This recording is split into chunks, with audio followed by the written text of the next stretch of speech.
Welcome everyone back to Kanga TV, the home of North Melbourne fans. I'm joined by a very special guest today. I'm here with Brad Klibansky, not only a good friend of mine, but one of the key members of Hawks Insiders. Brad, thanks so much for joining me. Thank you for having me. What a pleasure to be here with you on Kangas TV. I'm honoured. I look forward to talking all things North Melbourne with you, man. Now, I know you've got your Hawthorn jumper on, you're decked out in Hawks gear, but Brad is very much a North Melbourne ally, and we wanted to talk about Tassie today, but we'll get there a little bit later because that is a very hot topic for North fans at the moment. Let's just touch on North season 2024.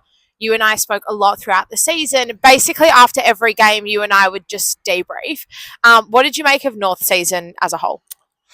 Overall, I thought it gets a pass just. I thought they could have won more games. They were unlucky. There was the Collingwood game, the West Coast game in Tassie, and the Melbourne game. They're like the three games, I think, for everyone where we're like, had we had a bit more experience or just another like leveled head in there, we probably could have won at least two, if not all of those games. Absolutely. And the signs were there for North. I think the rock bottom came this season. I know it's been a really disappointing few years for North Melbourne and their supporters. I'm a big fan of North Melbourne. I think their list build is nearly there.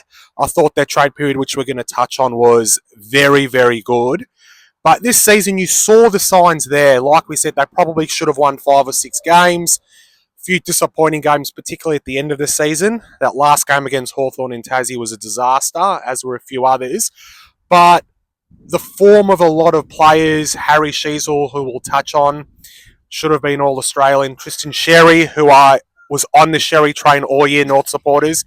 He should have been in the All-Australian team as well. Luke Davies, Uniac polled 15 plus votes in the Brownlow to only think how good he can become when North start to win some games. 100%. Fingers crossed he signs on next year. I think he will, despite massive offers coming from, I think St Kilda's the one to look out for, maybe the Bombers. But I hope he does stay because similar to Harry Sheasel, who signed a long-term contract, Harry can see the future of North Melbourne and where they're going to be in a few years. And Luke's been there through the dark times. And if he can be there for the successful times for North Melbourne, I really hope he can stay. Talk about robbery. Spoke about robbery for Sherry and she's missing out on the All-Australian. What about Air Dersma? Young Zane should have won Mark of the Year. 100% he should have won Mark of the Year. An absolute beauty. I do like him. I know he spent a bit of time in the VFL. Hawthorn were interested in him. We obviously drafted Watson. Dersma went a few picks beforehand, but I think he's going to be a quality player. He sort of played he played more as a forward, and to play in a forward line in a struggling team is really difficult. Especially when you're trying to find yourself and your flair. Absolutely. So give him a few pre-seasons, but he has something. He's got the X factor. He can kick a goal.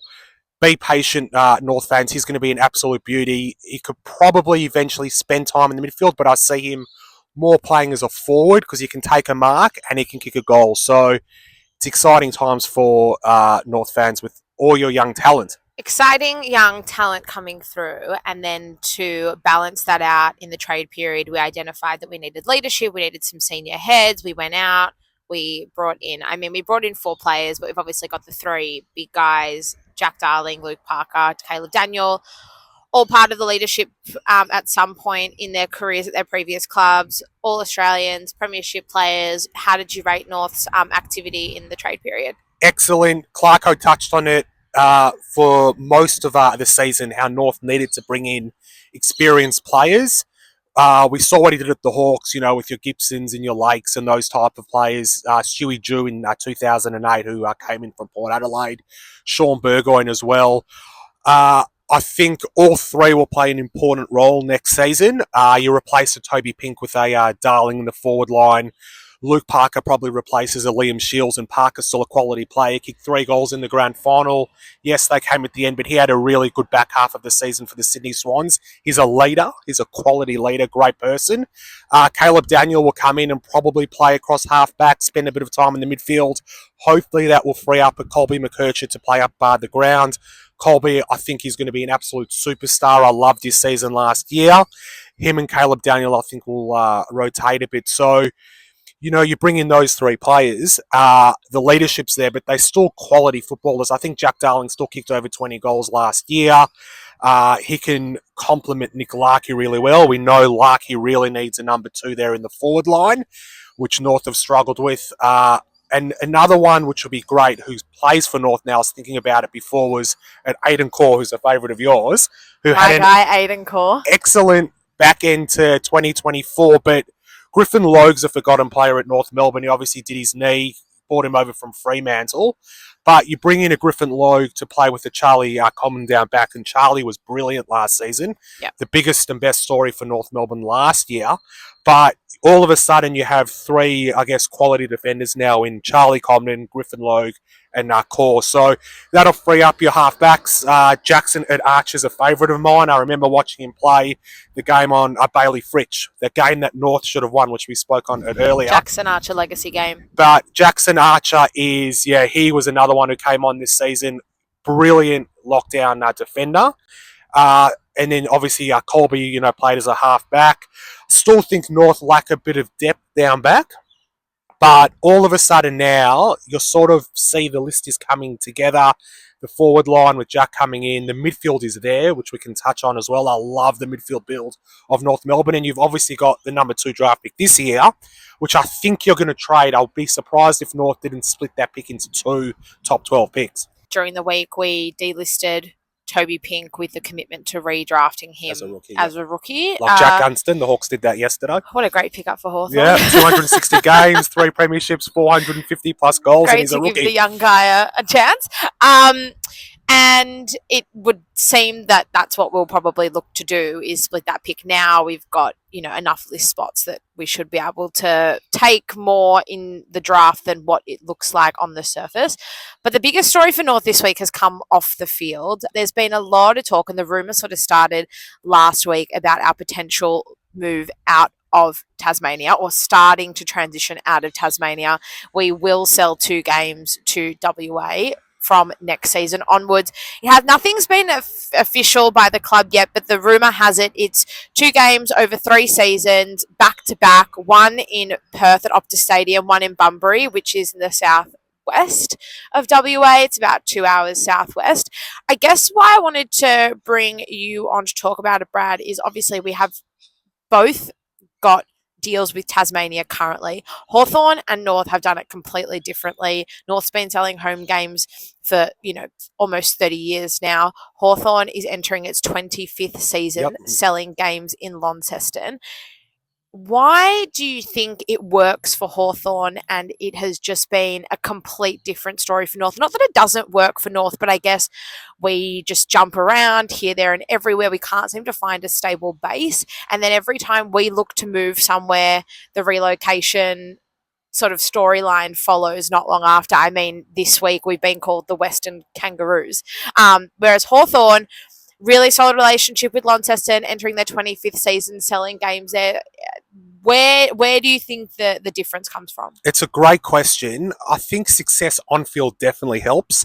Obviously, the Hawks, from we entered our deal with the Tasmanian government in 2001. So as you mentioned, 2025 is going to be our 25th season with that partnership. But Hawthorn as a club have really built that relationship up. They've embraced the state of Tasmania. They did a lot of footy clinics there. They've had a few players who played for them who actually came from Tasmania. Grant Birchall's one of them. Peter Hudson's a legend. The Hudson family's from Tasmania. Rodney Eads, another one. So they've got the history in Tasmania as well, which I think sort of helped. But like everything in the game of AFL, success on field really helps. And from 2001 to where we are today, Hawthorn have won a few premierships, luckily. And must be nice. Very nice. And they've embraced the Tasmanian people. It's going to be interesting to see what happens when the Tassie Devils come in 2028. So Hawthorn's arrangement with Tasmania ends at the end of 2025. So there's still going to be 2026 and 2027 before the Tassie Devils come in. Now, Hawthorn have got over 10,000 members in Tasmania, so they've got to be smart with the way they handle it. I know North Melbourne are still going to be playing at least 2 games in Hobart once they move into that WA deal. I see Hawthorn doing something quite similar. Hawthorn are still going to look to sell games at interstate. Do I like it? No, but I understand why clubs do it. Financially, now clubs struggle quite a lot. the revenue through the pokies. North Melbourne were one of the first clubs to lose that. Hawthorn have in recent years as well. You need to find different ways to bring money into the club. North Melbourne have a pretty decent supporter base in WA. Hawthorn have a great supporter base in Tasmania now, so I still feel Hawthorn will play a couple of games there each season. Not 4, they'll probably play 2. Be good to have a couple of games back in Melbourne, as I'm sure North would love that as well. That's the dream, isn't it? Absolute dream to play that extra game at the MCG for you guys, probably Marvel Stadium. But it's a tough one for North as well, because you're selling home games to a state where you're going to be playing against the home teams. So, ironically, look, North's record down in Hobart is actually quite poor, but your record in Perth is not too bad. I think you've won 3 out of your last 5 games there. You beat the Eagles there last year. You beat the Dockers there, I think, round 2 or 3 in 2023. You seem to play pretty well there. And there's a lot of Kangaroos and North Melbourne supporters there. But unfortunately, Fremantle are likely going to be a top 4 to 6 side in the next few years. West Coast, whilst were really poor this year, they're building similar to North Melbourne. So it's going to be interesting to see what happens. I understand why North Melbourne supporters are going to be upset and are disappointed. You touched on it. It's the stability. Hawthorn have managed to be in Tassie for 25 years and it's worked. Fortunately for North Melbourne, it just hasn't worked that well. But again, as I mentioned, it's a success thing which plays a key role. So hopefully, like I said, I believe in North and their list. In a few years' time, I think they're going to be, I reckon North can be playing finals maybe 2027. I think the next couple of years, I think next year you'll probably be bottom 4 again, but that's not such a bad thing. Hawthorn finished in the bottom 4 2 years ago and they won 7 games and they made the finals a year later. So anything can happen. Clarko's got a big test on his hand. Is he the right man for the job? I don't know if he is. At the moment, yes, but I think down the track, I don't know. I think North are going to have a different coach in a couple of years' time. But Clarko will lay the groundwork there, and hopefully someone else can come in and turn them into a successful club. I think the hard part for us is we just don't know exactly what's going on. I think this news is sort of broken. We don't know how many games being played here, there, and everywhere. No one wants to sell more than 4 games a season. I mean, we only play 11 to 12 games in Melbourne a year anyway. For a Melbourne-based club, that's not ideal. And so I think it's going to be really interesting. And I think the sudden news breaking with no follow-on from the club, with no clarity around exactly what the deal with Hobart looks like moving forward, I think is probably the struggle. And I know that was sort of my knee-jerk reaction was just, I hate it and I don't like it. But, I think it's part and parcel of being a smaller club and trying to, as you said, find other ways to bring in revenue. Yeah, and I think transparency is important for clubs, especially for struggling clubs. And I think, North Melbourne really do need to come out, hopefully today or in the coming days, and just explain to their members and their supporters what their plan is, what the vision is, because I believe it's going to be a 3-year deal. 3-year deal. Yeah, so it's an extended deal. It'd be good to know, what's happening with the Hobart games. How's it going to affect, your games in Victoria as well? So transparency is really important, and hopefully North Melbourne do get on the front foot, because I believe, reading social media, there are a lot of disgruntled North Melbourne supporters. But again, as I mentioned, I can see what they're doing, the vision of the club. It's going to financially be a really smart decision. They'll get extra members in the west of Australia as well. And then hopefully in a few years' time when North is successful, they can go over to the west and, they can consistently win those games and have bigger crowds there. Because the crowds in Hobart haven't been great. And the weather, that's another thing. Awful. It's always awful. It's always windy and cold down in Tassie. I know as a Hawthorn supporter, I've been there a few times. But WA, at least, the weather's always nice. It is. It's beautiful. Sun is shining. It'll be a very, very interesting thing to keep a watch out for, and hopefully in the next few days some more news comes to hand. Brad, thank you so much for joining me. Thanks for having me, If Mans. anyone wants to find you and Hawks Insiders, where can they do so? At Hawks Insiders on social platforms, X in particular, at Brad Klibansky on X. Love talking to my North Melbourne supporters. We had a lot of great conversations throughout the course of this season because, as I've mentioned, I am a big believer in North and their story. I was on the Sherry train the whole year. He got robbed, as we said. Harry Sheasel 100% should have got a spot at least on the interchange bench in the All-Australian side. I think Harry's going to be North Melbourne's captain in a few years' time. I don't think he will next year. I think Too young still. Yeah, still too young. I think Jai Simpson did an admirable job. I think Jai still, I think he cops a bit of unnecessary flack from North supporters at times. I think he played more as a half forward, struggled to go to the midfield. He's obviously had his concussion problems. But his game against Hawthorn in the last round, I think the first time in his career he kicked 3 goals. I think he's got another couple of years there, and then Harry will take over. Harry will be the captain. Wardlaw's the other one that I think can be the vice captain and potentially a joint captain with Harry, because those two are going to provide North Melbourne supporters for the next decade, as well as a few others. But that midfield of Wardlaw, Sheasel, McKercher when he eventually goes in there. Tom Powell's an underrated player. I think he's a great clearance player.